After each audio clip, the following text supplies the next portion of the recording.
Entreprise Patrimoine, ils conjuguent leurs ambitions d'entrepreneurs avec la Banque Palatine.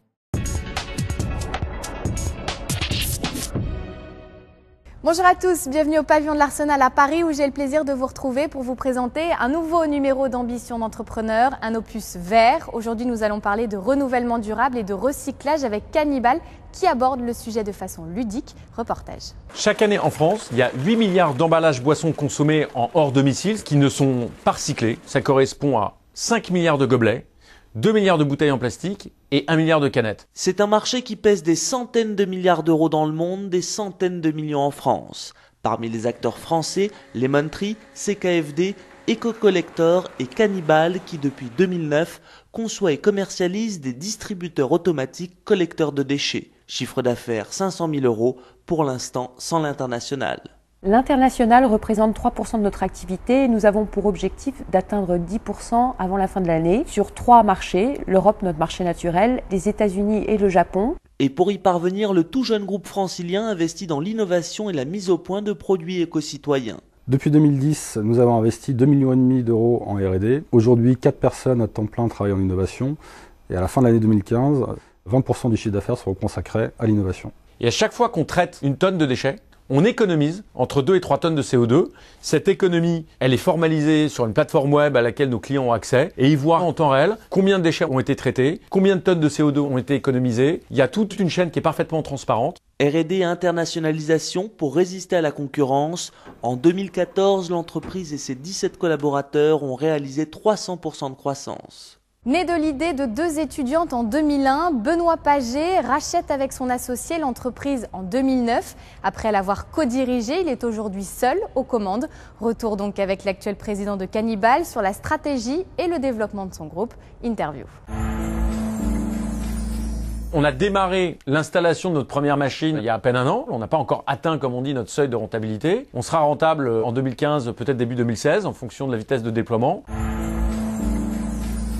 Le métier de Cannibal, c'est d'utiliser les 8 milliards de canettes, bouteilles et gobelets consommés en France pour essayer de créer un lien et d'éduquer les gens aux gestes de tri, de les sensibiliser à l'environnement durable. C'est vraiment le fait d'utiliser un déchet qui est très symbolique, l'emballage boisson, qui est perçu à raison comme assez polluant, qui est très visible, qu'on a tous plusieurs fois par jour dans les mains, dans tous les univers possibles, etc. C'est utiliser ce déchet pour créer un lien avec le consommateur, et nous on fait de ce consommateur un acteur, pour réellement l'impliquer dans une démarche durable sans le contraindre. Et notre sujet, c'est d'éduquer au recyclage par le jeu.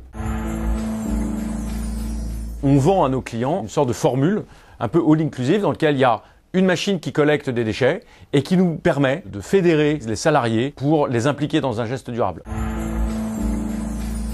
Aujourd'hui, on a 100 machines qui sont installées un peu partout en France, majoritairement pour l'instant en région parisienne. On aura 200 machines fin d'année 2015. Et notre sujet, évidemment, est de doubler le parc en 2016, donc d'en avoir 400.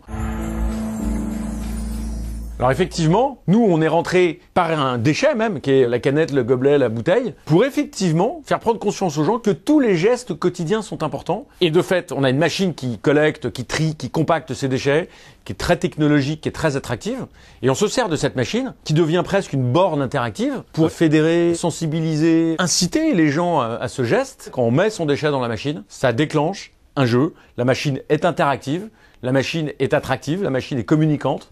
Et donc ce geste devient un geste d'échange entre le consommateur qui devient un acteur et finalement celui qui a mis en place la machine, donc notre client. C'est la seule machine qui est capable de traiter les 3 types d'emballage boisson. Bouteille et canette, ça existait. Le fait d'y avoir une machine qui traite aussi le gobelet, c'est unique au monde. Les déchets d'aujourd'hui sont un peu nos ressources de demain, mais surtout le déchet est un très bon moyen de sensibiliser les gens à cette démarche beaucoup plus globale qui est l'environnement durable. Le fait que tous nos gestes au quotidien sont importants, évidemment trier ses déchets, mais pas seulement. Et c'est aussi, quand on travaille, éteindre la salle de réunion en sortant. Et donc notre sujet à nous, c'est cette prise de conscience globale. Cannibal n'aura plus aucun secret pour vous. Voici tout de suite sa carte d'identité.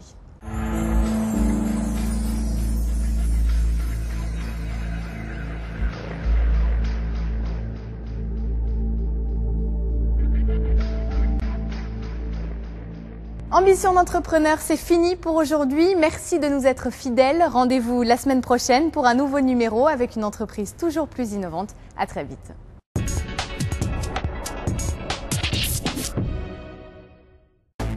Entreprise patrimoine, ils conjuguent leurs ambitions d'entrepreneurs avec la Banque Palatine.